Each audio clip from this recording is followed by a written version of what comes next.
Hello everyone, অসীমার কিচেনে আপনাদের সকলকেই স্বাগত। আজকে নিয়ে এসেছি আমি একটা একদম সহজ রান্না, যেটা আমাদের মুখের স্বাদ বদলে দেয়, আর অথচ করাটাও খুবই সহজ। সেই পোস্তের বড়ার রেসিপি নিয়েই আমি হাজির হয়েছি। লাঞ্চ হোক বা ডিনার, গরম ভাতের সাথে তার সাথে যদি সবজি দিয়ে একটা ডাল আর পোস্তের বড়া পাওয়া যায় তাহলে কিন্তু খারাপ লাগে না।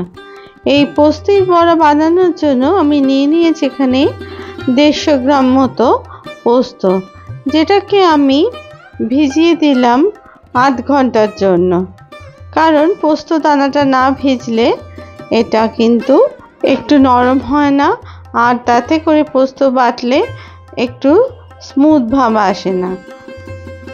আধ ঘন্টা ভেজানোর পরে পোস্তটাকে জলটা ছেঁকে নিয়ে আমি দিয়ে দিলাম একটা ছোট মিক্সার জারের মধ্যে অল্প একটু জল দিয়ে 1 চামচ মতো। তারপরে সেটাকে একটা পেস্ট বানিয়ে নিলাম। প্রথমে দেখুন পোস্তটা কিন্তু এখন আধা বাটা মতো হয়েছে। পোস্তটা এখনো দানা দানা আছে বলে আমি আরও একবার মিক্সারে ঘুরিয়ে নিলাম এটাকে। পোস্তর বড়া তৈরি করা খুব একটা কঠিন কাজ নয়, এটা সকলেই প্রায় জানেন। আমি এবার একটু অন্যরকমভাবে বড়াটা তৈরি করব। তার জন্য সেই বাটা পোস্তটাকে আমি এবার দিলাম একটা বড় মিক্সার জারে, দিয়ে দিলাম 5-6টা কাঁচা লঙ্কা, আর দিয়ে দিলাম 200 গ্রাম মতো কোরানো নারকেল। এই নারকেল দিলে স্বাদটা একটু বেশ ভালো লাগে, তার জন্য আমি এটা ব্যবহার করলাম। আর দিয়ে দিলাম 1.5 চামচ মতো নুন আর ছোট চামচের 1 চামচ চিনি। তারপরে এটাকেও ঘুরিয়ে আমি একটা স্মুথ পেস্ট তৈরি করে নিলাম। পোস্তটা কিন্তু একদম জলজলে না হয় সেদিকে খেয়াল রাখতে হবে। এটা কিন্তু একদম যেন টাইট হয়, যাতে করে পোস্তের বড়া তৈরি করার ক্ষেত্রে কোনো ময়দা বা কোনো চালের গুঁড়োর ব্যবহার না করতে হয়।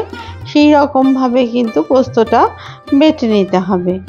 এরপর আমি অন্য একটা প্লেটে কিছু পোস্ত দানা ছড়িয়ে বাটা পোস্ত থেকে গোল গোল আকারের তৈরি করে নিয়ে আমি দিয়ে দিলাম পোস্তর দানার মধ্যে। দানা মাখিয়ে আমি এগুলোকে তৈরি করে নিলাম। এইভাবেই আমি প্রত্যেকটা বল গোল করে তারপরে পোস্তর দানা এপিট ওপিট মাখিয়ে এগুলোকে রেখে দিলাম। অন্যদিকে ফ্রাইং প্যানে একটা কলা পাতা দিয়ে তার মধ্যে দিয়ে দিলাম 1 চামচ মতো সর্ষের তেল। তারপরে এটাকে একটা ব্রাশের সাহায্যে ভালো করে মাখিয়ে নিলাম কলা পাতার মধ্যে। এরপর পোস্তের বড়াগুলোকে আস্তে আস্তে দিয়ে দিলাম কলা পাতার ওপরে। এই সময় গ্যাসের আঁচটা কিন্তু একদম কমিয়ে রাখতে হবে, আর একটু সময় দিয়ে এটা ভেজে নিতে হবে। যদি আপনারা বেশি তেল দেন সেটাতে কিন্তু হয়তো কম সময় ভাজা হবে, কিন্তু টেস্টটা অতটা ভালো হবে না।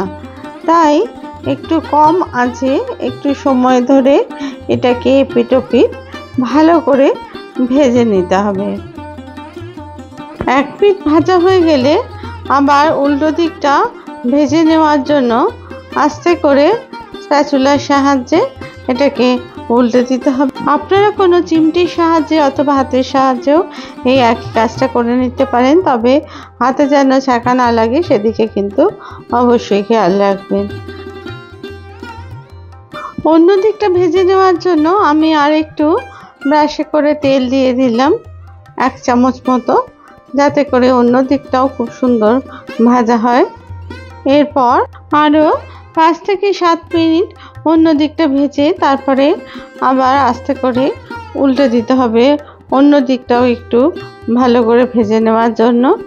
আর এটা কিন্তু খেতে বেশ মুচমুচে হয় এবং খুবই সুন্দর হয় এর স্বাদ।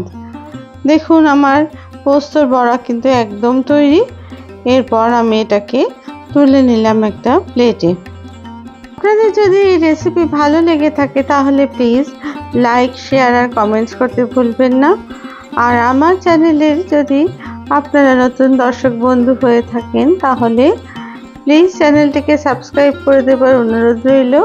আর পাশে থাকা বেল আইকনটিকে প্রেস করে দেবেন যাতে করে অতি সহজেই আপনাদের কাছে তা পৌঁছে যায়। আমি এবার কলাপাতা ছাড়া আমি এমনি ফ্রাইং প্যানে এটা ভেজে দেখাচ্ছি। এটাকেও 1 চামচ তেল দিয়ে, তেলটা গরম হলে পোস্ত দিয়ে দিলাম আমি ফ্রাইং প্যানের ওপর। তারপরে দুদিকেই 5 থেকে 7 মিনিট লো ফ্লেমে ভালো করে এপিট ওপিট করে ভেজে নিলাম। দেখুন এটাতেও কিন্তু খুব সুন্দর, খুব অল্প তেলেই এই পোস্তের বড়া তৈরি হয়ে যাচ্ছে। আপনারা অনায়াসেই এভাবে করে নিতে পারেন এবং খুব কম সময়ের মধ্যেই কিন্তু এটা তৈরি হয়ে যায়। এরকম সুন্দর পোস্তের বড়া একবার বাড়িতে ট্রাই করে দেখতে পারেন। আশা করি আপনাদের খুবই সেটা ভালো লাগবে। এবার আমি বড়াগুলো সার্ভ করলাম একটা প্লেটে। দেখুন কত সুন্দর খাস্তা মুচমুচে এই পোস্তের বড়া তৈরি হয়েছে। এই পোস্তের বড়া একবার খেলে আপনারা বারবার খেতে চাইবেন, আর একটা খেলে কিন্তু এটার মন ভরবে না।